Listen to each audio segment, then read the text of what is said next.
ndax Yargassi bi mu tudd Yargassi sama rakk la di ànd ak man ñëpp gis nañ ko su ma nekkee ci oto bi sax yenn saa yi mooy taxaw ci kaw yor drapeau bi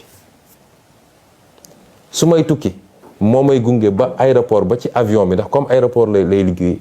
am na droit dugg mooy taxaw ba escalier avion bi Yargassi ngay gis mu taxaw foofu kooku confiance bi ma am ci moom lu ma jox ma lekk lu ma jox ma naan baaxum ñëw taxaw ci kanam sénégalais yi naan Yargassi moo jël benn liquide def ko ci benn mouchoir jox ma Yargassi li mu def ci liquide biñ ñu sànnee lacrymogène yi ba mënuñoo xoole vinaigre la jël vinaigre def ko ci benn mouchoir ne ma président am nga taf ko sa bakkan pour mun a noyyi loolu bokkul ak policiers yi liñ ma sotti mu ñëw taxaw di wax lu dul naka su dul noonu ñu dem jël doomu jàmbur ji dem dugal ko ci kaso bi ba pare mu naan information judiciaire la ñuy ubbi may leen procureur waxul dëgg li ñuy nëbbu ñoom ak li ñu ragal waxaguñ ko ndax nun liñ ci war a def nañ ko comme mbir mi biñ ñu ko sottee am na lu bari loo xam ne dafa tisoon ci suñu yére man ma xamoon ni fii boo ko fi yóbboo ñu def pression ci laboratoire yi la ñu war a dag yóbbu génn nañ ko réew mi te nee nañ ñu fan yi dinañu am résultat ci analyse yi ñuy def nañu xaar bu dee nee nañ ñu produit bi du dara ñu xam ne du dara kaani rek bu saf waaye bu dee produit chimique la ñu ne ñëpp produit chimique lañ ñu sotti te produit chimique boobu mënoon na faat suñu bakkan tentative d'assassinat la man maa ko wax kon loolu muy premier contre-vérité boo xam ne baaxum wax na ko tey ñaareel bi nee nañu wër nañu fu ne pour am sama dossier médical ñoom lu ñuy doy sama dossier médical ñoom amuñu droit laaj sama dossier médical secret la ci anam yu ndaw a ndaw yu xaw a diis sax yu xaw a jafe la yoon mun a may ñu accéder dossier médical jàmbur ñuy convoquer ay médecins di leen bundu xatal fii may wax yéen ni tembe sama benn médecin bi docteur Bouros dañ ko convoqué waat tey convocation bi yépp mooy ban façon faj nga ko defal lan moo ko dal ndax defal nga ko certificat médical pour mu bañ a dem procès yëfu ñàkk fayda yooyu lañ doon laaj samay médecin man bi ma duggee ci hôpital bi laa xam ni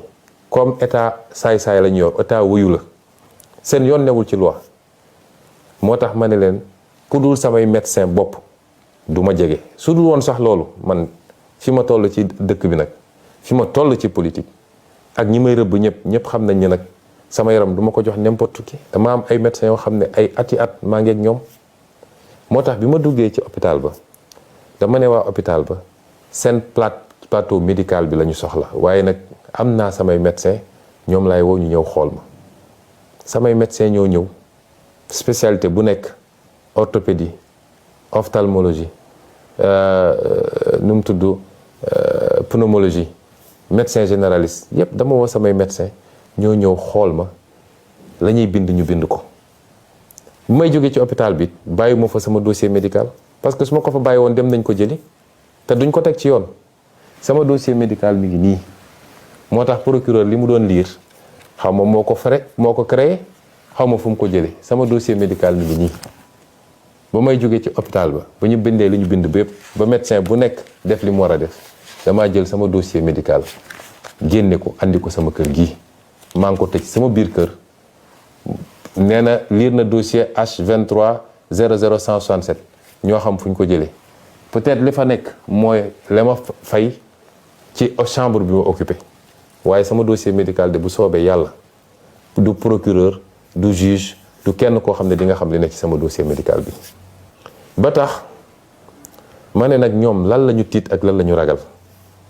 woo nañu waa Bio 24 ak yeneen laboratoire dégg naa naan leen ndax dañ fa yónnee ay analyse lan la ñu ragal ñoom ñoo ñu sotti ab produit nañu bàyyi ba produit ba analyse yi ñëw ñu xam lan moo ci nekk waaye koo xam ne portéwul plainte yónneewul nga waxaw ko foo ko autosaisiré entendre loo ko ngay woote ay conférence de presse di wéje ji di wax loo xam ne amul bopp amul genn lii du magistrature lii du justice lii banditisme judiciaire la moo tax nag duñ leen bàyyi ci loolu docteur Niang mi ñu jàpp di ko pamti may wax sénégalais yi man docteur Niang musuma koo gis benn yoon laa mës a wax ak moom ci téléphone cité kër góor gi laa dëkk clinique am jege na ma keroog bi may jóge fële xaw naa sonn bi may egsee fii ma ne leen nag yóbbu leen ma ci clinique ba mais wool leen ma samay médecin ñu ñëw waaye docteur Niang gisewu ma ak moom dafa xëy dem Fuuta amoon fa dëj wala lu mel noonu waaye comme mere woon nañ ko mere gu yàgg yéen a ngi fàttaliku moo fi njëkk a feeñal seen tappale yu ñu doon def ci Covid 19 bi moo ko fi njëkk a feeñal moo fi njëkk a wax ni li nga xam ne xaalisu réew mi la ñu koy jëndee matériel médical di koy bu ci hôpitaux yi nit ñi dañ koy génnewaat di ko jaay ci marché bi boobu ba léegi nag ñu ngi ko guuxal di xaar fan lañ koy jekkoo moo tax ñu andi coow li naan ay non assistance à personne en danger di ko woo naan ko yaa hébergé Ousmane Sonko du citoyen sénégalais amul droit dem ci clinique bu ko neex ak hôpital bu ko neex kon lii lépp tàppale la tentative d'intimidation la te du sotti